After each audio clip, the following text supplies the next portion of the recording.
बड़ी खबर आपको बता दें, सहारनपुर से जहां पर 50,000 का इनामी गिरफ्तार किया गया है, मेरठ मेडिकल कॉलेज से फरार हुआ था। सहारनपुर का रहने वाला यह कैदी भाग निकला था और इसको भगाने का आरोप पुलिस पर लगा था। इस मामले में दारोगा समेत 3 सिपाहियों पर मुकदमा भी दर्ज हुआ था, लेकिन अब पुलिस ने इस फरार कैदी को पकड़ने में कामयाबी हासिल की है। 50,000 का इनामी है ये बदमाश। तो बड़ी जानकारी आपको दे रहे हैं, आरोपी को भगाने का पुलिस पर आरोप लगा था, हालांकि अब जो है इसको गिरफ्तार कर लिया गया। उत्तराखंड के बागेश्वर जिले से एक हैरान कर देने वाला मामला सामने आया। वायरल हो रहे वीडियो में एक टैक्सी चालक उफनती पिंडर नदी को पार करता हुआ दिखाई दिया। बताया जा रहा है कि यह वीडियो सोराग गांव का है, जहां हाल की भारी बारिश में लकड़ी का अस्थायी पुल बह गया।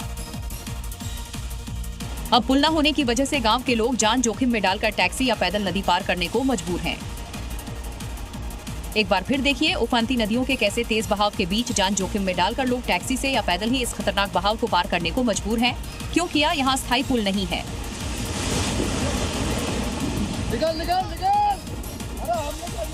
स्थानीय लोगों का कहना है कि अगर जल्द ही कोई स्थायी पुल नहीं बनाया गया तो कभी भी कोई बड़ा हादसा हो सकता है। बागेश्वर से यह वीडियो सिर्फ एक गांव की कहानी नहीं बल्कि सिस्टम से सवाल है, क्या लोगों की जान जाने के बाद ही कोई कदम उठेगा? आगे आपको दिखाते हैं अलग अलग राज्य से जुड़ी हुई 5 बड़ी खबरें। बिहार के शेखपुरा में जमीन रजिस्ट्री के नाम पर धोखाधड़ी करने वाले आरोपी के खिलाफ बड़ी कार्रवाई की गई। पुलिस ने आरोपी के घर पर कुर्की की कार्रवाई की। आपको बता दें कि आरोपी ने प्रमोद कुमार से 24 लाख रुपए लेकर जमीन देने का वादा किया था, लेकिन ना तो जमीन दी और ना ही पैसे लौटाए। बाद में दिए गए चेक भी बाउंस हो गए, जिसके बाद मामला दर्ज किया गया और कुर्की की कार्रवाई भी की गई। ग्रेटर नोएडा वेस्ट की विक्ट्री 1 सेंट्रल सोसाइटी में रहने वाले लोग इन दिनों एक अनोखे धोखे का शिकार हो रहे हैं। सोसाइटी के एक टावर में जहां 2 लिफ्ट होनी चाहिए थी, वहां एक दीवार पर लिफ्ट की तस्वीर चिपका दी गई। दूर से देखने पर लगता है कि यहां पर लिफ्ट है, लेकिन पास जाने पर यह सिर्फ एक तस्वीर निकली। सोसाइटी में इस तरह की कई और परेशानियों का भी लोगों को सामना करना पड़ा, जिससे लोग बिल्डर के झांसे से परेशान हैं। राजस्थान के सीकर में खाटू श्याम जी के दर्शन को सुगम बनाने के लिए प्रशासन ने बड़ा कदम उठाया है। दर्शन निकास मार्ग को 30 से 40 फीट चौड़ा करने की प्रक्रिया तेज कर दी गई है। जिला कलेक्टर मुकुल शर्मा के निर्देश पर नगरपालिका प्रशासन ने अतिक्रमण हटाने की कार्रवाई शुरू की और रास्ते पर मौजूद दुकानों और निर्माण पर लाल क्रॉस निशान लगाकर चिन्हित किया गया। इस कदम से श्रद्धालुओं को दर्शन में और अधिक सुविधा मिलेगी। बिहार के समस्तीपुर में बुलेट की टक्कर से एक ई रिक्शा पर सवार परिवार के 5 लोग घायल हो गए, जबकि 1.5 साल के बच्चे की मौत हो गई।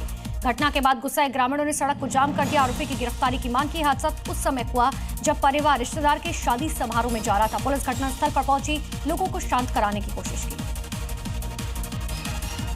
उज्जैन रेलवे स्टेशन पर जीआरपी और आरपीएफ की संयुक्त कार्रवाई में मोबाइल चोर गिरोह का भंडाफोड़ किया गया। पुलिस ने 3 शातिर चोरों को पकड़ लिया है, जिनके कब्जे से 1,43,000 रुपए की कीमत के 13 मोबाइल फोन बरामद किए गए। आपको बता दें कि आरोपी एक्सप्रेस ट्रेनों में सवार होकर यात्रियों के मोबाइल चुराते थे और फिर फरार हो जाते थे।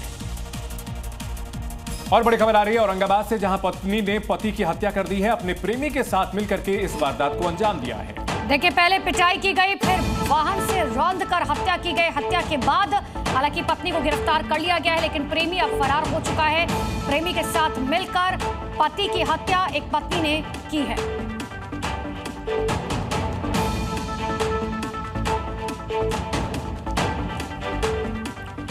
और चलिए अब बढ़ते आगे। यूपी में इस समय अपराधियों की शामत आ गई है और सीएम योगी के निर्देश के बाद यूपी पुलिस अपराधियों पर कहर बनकर टूट रही है। राजधानी लखनऊ से सटे उन्नाव जिले में भी योगी फोर्स ने एनकाउंटर के दौरान मासूम से दुष्कर्म और उसकी हत्या करने के आरोपी को पकड़कर जेल की सलाखों तक पहुंचा दिया।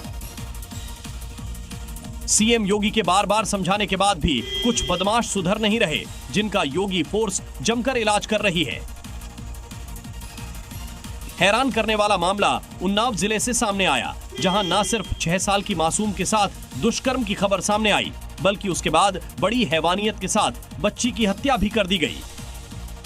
कुछ ही घंटों में एसपी दीपक भूकर के नेतृत्व में पुलिस ने आरोपी को ढूंढ निकाला। जिस सूचना पर पुलिस पार्टी उसको गिरफ्तार करने वहां पर पहुंचती है और उसके द्वारा पुलिस पार्टी पर फायर किया जाता है, जिसमें जवाबी कार्रवाई में मुठभेड़ में वह गिरफ्तार होता है और उसका हश्र अब सामने है। पुलिस के मुताबिक आरोपी ने अपना जुर्म कबूल कर लिया है। इसके पास से पुलिस ने अवैध असलहा और कारतूस भी बरामद किया है।